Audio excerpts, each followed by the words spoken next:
Grand rendez-vous annuel du PRC, la 4e université d'été s'est déroulée en septembre 2010 au centre Jean Monnet de Romorantin, autour du thème de l'éducation.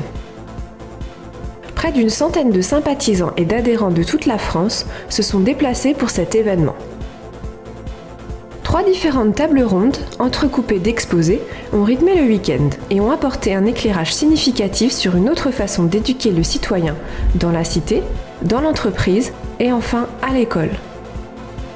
Le journaliste Paul Olotte a livré ses réflexions sur le rôle éducatif des médias et a souligné l'importance de passer d'un contre-pouvoir aveugle à une collaboration politico-médiatique éclairée. Comment voulez-vous qu'on prenne au sérieux un gouvernement, quel qu'il soit de nouveau, et que l'on apprenne à respecter les autorités si tous les soirs la famille se réunit autour du poste de télévision pour entendre des marionnettes et des chroniqueurs les ridiculiser? L'humour ou l'art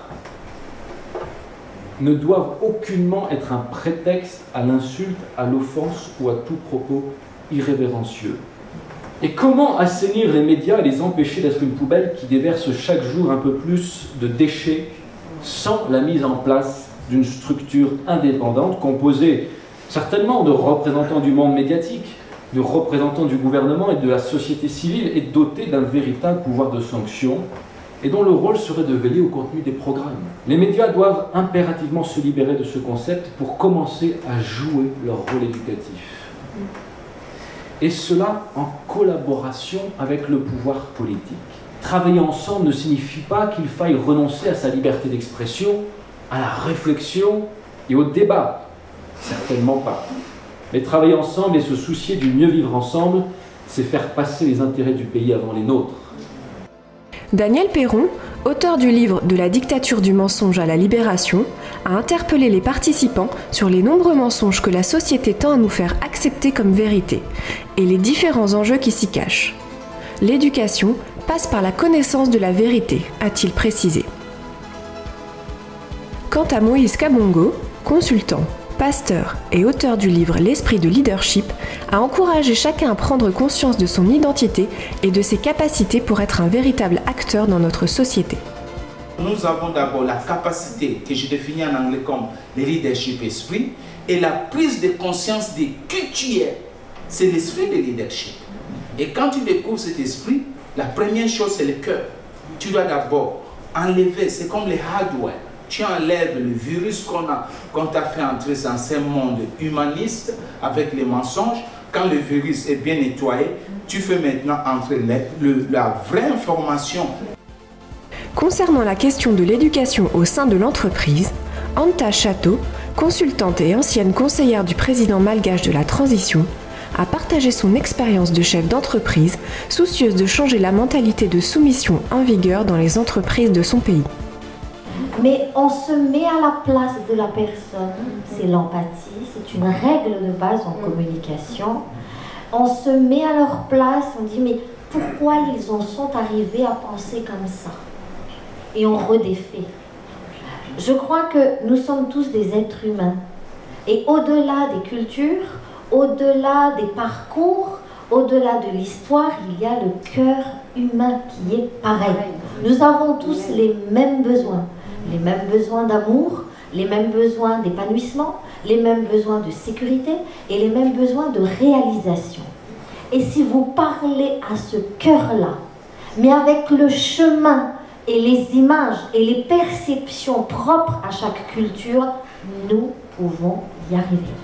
Puis, Jean-Michel Bourgois, chef d'entreprise chrétien en région parisienne, nous a fait part de son témoignage de la gestion d'une entreprise avec des valeurs. Le dimanche matin, plusieurs intervenants ont abordé la question de l'éducation au sein de la famille et en milieu scolaire. Tout d'abord, Yannick Bonnet, père de 7 enfants, devenu prêtre à l'âge de 66 ans, nous a livré de nombreux conseils éclairés. Et on fait croire aux parents que l'amour, c'est de jamais faire de la peine aux enfants. Attendez, excusez-moi, mais à partir du moment où on éduque un enfant, ça veut dire que c'est une croyance, comment dirais-je, complètement erronée, que le mal n'existe pas dans le monde. Et bien sûr que le mal existe dans le monde. Et par conséquent, il faut bien des gens qui disent non, je mets des limites, c'est ça, éduquer, ouais, je retire l'enfant du chemin du mal. Alors ça crée quelquefois des conflits. Mais plus le père prend sa dimension quand l'enfant est petit, mieux ça se passe à l'adolescence. voyez, des parents, des pères notamment, qui disent « Oh ben moi je m'intéresserai à mon enfant quand il aura 12, 13 ans, etc. » Trop tard, c'est au sortir de la clinique d'accouchement. Hein. La première règle du jeu de la loi, c'est Coco, la nuit c'est fait pour dormir. Hein. Alors des fois ça dure 3 mois de conflit. Moi j'ai une seconde fille qui a été une emmerdeuse pendant 3 mois, hein, mais on n'a pas cédé. À la fin on l'avait mis à l'autre bout de l'appartement avec un matelas vertical sur sa porte pour atténuer le bruit. Hein. Et au bout de 3 mois elle a compris qu'il fallait dormir la nuit. Ça y est, c'était le succès. Anne-Marie Casarsa, institutrice dans l'éducation nationale, a partagé sa vision du rôle de l'enseignant investi des valeurs chrétiennes. L'intérêt de l'école privée hors contrat a également été abordé au travers de l'exposé d'Alain Rindel, pasteur et président de l'école Timothée à Fontenay-sous-Bois. Ensuite, ces écoles jouissent d'une totale liberté pédagogique, c'est-à-dire le choix des méthodes, le choix des horaires, des pédagogies, le choix des programmes. Et si même on suit étroitement le programme de l'éducation nationale, il y a des choses que l'on peut apporter que l'éducation nationale n'apporte pas. L'école à la maison a été évoquée par Thierry et Marie-France Eldin, qui ont instruit eux-mêmes leurs 8 enfants. 3 de nos fils ont intégré le lycée technique à un moment donné de la scolarité. Et donc les professeurs de nos enfants, lors de la première rencontre parents-professeurs, nous ont parlé de nos enfants. Et là, on était ébahis parce que les éloges n'arrêtaient pas.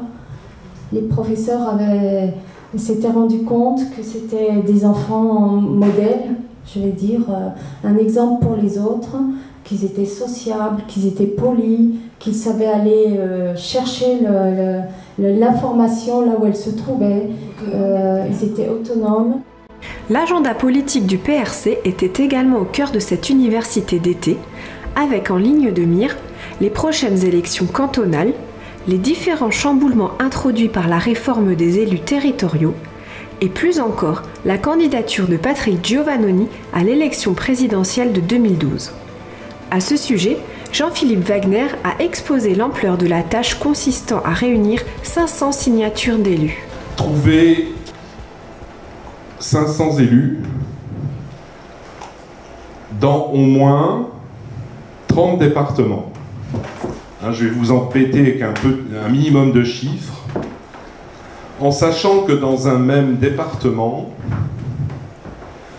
on ne peut pas recueillir plus de 10% du total des parrainages. Donc en clair, 10% de 500 égale 50.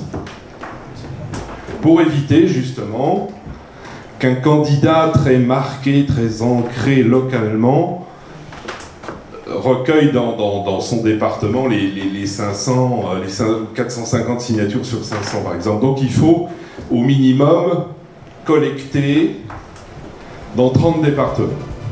Le président du PRC a pris la parole pour nous projeter en 2012 et nous présenter ses 100 premiers jours à l'Élysée. Dans les années 80, Margaret Thatcher, alors qu'elle était Premier ministre du Royaume-Uni, disait qu'un État se gérait comme une épicerie. Dans son autobiographie, elle estime même avoir tout appris dans l'épicerie familiale, notamment pendant la crise des années 1930 et au cours de la Seconde Guerre mondiale. Je crois qu'elle avait raison. Il lui manquait simplement la dimension chrétienne de la gestion. Si elle l'avait reçue, elle aurait pu obtenir le titre de dame de cœur au lieu de celui peu élégant mais justifié de dame de fer. Fort de cette affirmation, mes premiers instants à l'Élysée seront ceux d'un chef d'entreprise qui reprendrait une société au bord du dépôt de bilan. Car la France est aujourd'hui en situation de cessation de paiement. Aucun créancier, je pense que les chefs d'entreprise le savent, et on a eu des témoignages, n'accepterait d'une entreprise française le 10e de ce qui est accepté à notre nation. Un audit s'impose donc en France pour connaître l'état du passif. C'est un préalable nécessaire et indispensable pour pouvoir à la fois apurer les dettes antérieures à la date de la prise de fonction présidentielle et mettre en place une politique saine et efficace pour gérer le pays en bon père de famille, selon une expression consacrée en droit français. Cette mission pourrait s'intituler « 100 jours pour instaurer la confiance chez le citoyen ».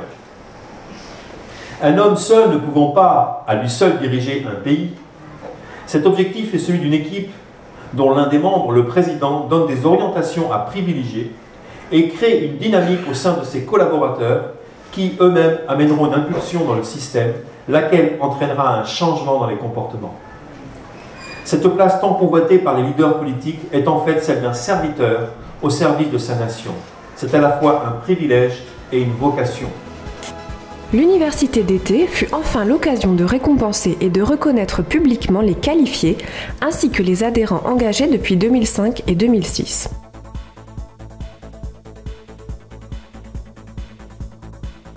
Et la traditionnelle soirée de gala a permis un moment de convivialité entre les participants.